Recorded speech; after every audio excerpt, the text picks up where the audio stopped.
തുടർച്ചയായി നടക്കുന്നു. പരിഹരിക്കാൻ ഒരു നടപടി ഉണ്ടാകലാണ്. ക്യാമറ അവിടെ, നീ എവിടെയാണ്? നീ ഇവിടെ വന്ന് നിൽക്കും.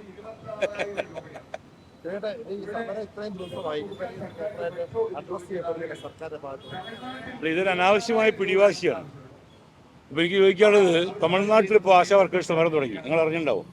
26,000 രൂപ ആക്കി അവരുടെ വേതനം വർദ്ധിപ്പിക്കണം എന്ന് പറഞ്ഞു. അത് CIT ആണ് നടത്തുന്നത്. അപ്പോൾ സ്റ്റാലിന് പഠിക്കുന്ന നമ്മുടെ മുഖ്യമന്ത്രി, എല്ലാത്തരത്തിലും സ്റ്റാലിന് പഠിക്കുകയാണല്ലോ. അപ്പോൾ സ്റ്റാലിന് പഠിക്കുന്ന മുഖ്യമന്ത്രി ആ സമരത്തെ എന്താ പറയുക, എങ്ങനെ പ്രതികരിക്കും? അവരുടെ CIT ആണ് സമരം നടത്തുന്നത്, 26,000 രൂപ ആണെന്ന് പറഞ്ഞിട്ട്.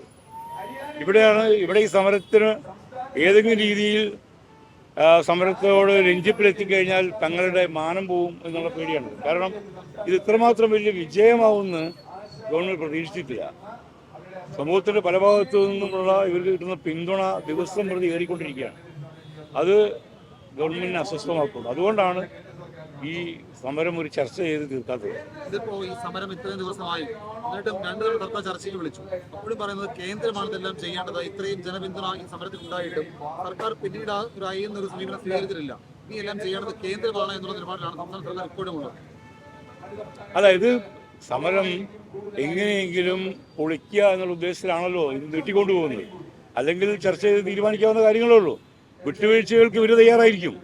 എല്ലാം നമ്മൾ മുന്നോട്ട് വെക്കുന്ന എല്ലാ ആവശ്യങ്ങളും നേടിയെടുക്കാൻ പറ്റില്ല എന്ന് വരും. അതെല്ലാ സമരങ്ങളും അങ്ങനെ തന്നെയാണ്. കുറേ വിട്ടുവീഴ്ചകൾ ചെയ്യേണ്ടി വരും. അത് സമരക്കാരും ഇവരുടെ ഭാഗത്ത് നേരെ നീക്കുപോക്കുകൾ നടത്തുകയും ഗവൺമെൻറ്റും അതിനനുസരിച്ച് നീക്കുപോക്ക് നടത്തുകയും ചെയ്യുമ്പോഴാണ് ഇത് പരിഹരിക്കപ്പെടുള്ളൂ. ഈ ദുർവാശി, പരിഹാസം, ഒരാൾ തൊഴിലെടുക്കും. ഇപ്പോൾ നിങ്ങളെ തൊഴിലെടുക്കുന്നു, മലിനജലം ഓട വൃത്തിയാക്കുന്ന അയാളെ തൊഴിലെടുക്കുന്നു, അല്ലെങ്കിൽ സിനിമയിൽ അഭിനയിക്കുന്ന അവൻ്റെ തൊഴിലെടുക്കുന്നു.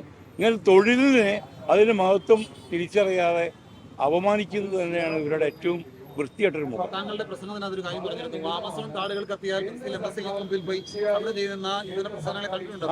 ഇവിടേക്ക് വരുന്നില്ല. ഡിവൈഎഫ്ഐ അടക്കമുള്ള സംഘടനകളാണ് വിമർശിച്ചത്. ഡിവൈഎഫ്ഐക്കാരാണോ അവിടെ സമരം ചെയ്തത്? ആണോ? ഒരുപാട് യുവജന സംഘടനകളുണ്ട്. ഡിവൈഎഫ്ഐ മാത്രമല്ലല്ലോ, ഒരുപാട് യുവജന സംഘടനകളുണ്ട്. അവരൊക്കെ തന്നെ ഒന്നുകിൽ ഭയം, പിന്നെ യുവജന സംഘടന എന്ന് പറഞ്ഞാൽ ഒക്കെ തന്നെ പാർട്ടി അടിമകളാണല്ലോ. അത് അവർക്ക് സ്വന്തമായൊരു വ്യക്തിത്വമില്ലല്ലോ. പാർട്ടി പറയുന്ന കാര്യങ്ങൾ ചെയ്യാൻ മാത്രമേ ഉള്ളൂ. അതുകൊണ്ട് അത് പ്രതീക്ഷിക്കണ്ട.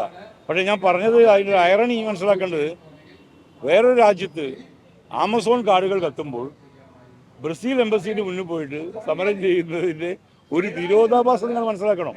നമ്മളെ കണ്ണിന് മുമ്പിൽ ഇപ്പോൾ ആശാ വർക്കേഴ്സ് എന്നൊക്കെ പറഞ്ഞാൽ ഈ നാട്ടിൽ ജീവിക്കുന്ന എല്ലാവർക്കും അറിയാം. എനിക്കൊക്കെ അറിയാം, എൻ്റെ വീട്ടിനടുത്തുള്ള ആൾക്കാർക്ക് പോലും എനിക്കറിയാം. അവർ ഓരോ വീടുകളും കയറി ഇറങ്ങി അവിടുത്തെ ഡാറ്റ കളക്ട് ചെയ്ത് ഒരു 10 മണി മുതൽ 5 മണി വരെയുള്ള ജോലിയല്ലത്. 260 രൂപ എന്ത് ചെയ്യാൻ പറ്റും? മര്യാദ ചോറിനാണെങ്കിൽ 65 രൂപ കൊടുക്കണം. ഇതിപ്പോ കേന്ദ്രത്തിന്റെ ഭാഗത്ത് സുരേഷ് ഗോപി MP അടക്കം ഇവിടെ പല ദിവസം വന്നിരുന്നു. പിന്നീട് സുരേഷ് ഗോപിയുമായി ബന്ധപ്പെട്ടുകൊണ്ട് ചില വിവാദങ്ങൾ ഉണ്ടാവുകയും ചെയ്തു. കേന്ദ്രത്തിൽ നിന്ന് ഉറപ്പ് നൽകിയതിനു ശേഷം ഉത്തരവ് കൊണ്ട് കേന്ദ്രമന്ത്രിയോട് വന്നാൽ മതി എന്നുള്ള ഒരു നിലപാട് സർക്കാർ സ്വീകരിക്കുകയും ചെയ്തിരുന്നു. പിന്തുണയുമായിട്ട് ഒരുപാട് ആളുകൾ വരുന്നുണ്ട്. പക്ഷേ പിന്നീട് ഈ പിന്തുണ അറിയിച്ചതിന് ശേഷം മറ്റു കാര്യങ്ങൾ ഇവരുടെ കാര്യത്തിന് തീരുമാനമൊന്നും ഉണ്ടാകുന്നില്ല. അല്ല, സുരേഷ് ഗോപി ഇനി ആ ഓർഡറായിട്ട് വന്നാൽ മതി. അതെൻ്റെ അഭിപ്രായം. കാരണം പിന്തുണ പ്രഖ്യാപിക്കാൻ എനിക്കും പറ്റും, നാളെ കൂട്ടിത്തരാമെന്നൊക്കെ പറയാൻ പറ്റും. പക്ഷേ നമ്മളത് അവിടെ പോയി നേടിയെടുത്ത് വരണം. അതിനല്ലേ MP, നമ്മളെ കേന്ദ്രമന്ത്രി എന്നൊക്കെ പറഞ്ഞാൽ അത് ചെയ്യണം. വാഗ്ദാനങ്ങൾ ഒരുപാട് കൊടുക്കാൻ പറ്റും, പക്ഷേ പ്രാക്ടീസ് ചെയ്ത് അത് നടപ്പിലാക്കാൻ പറ്റും. അദ്ദേഹം നടപ്പിലാക്കുമെന്ന് വിചാരിക്കാം നമുക്ക്.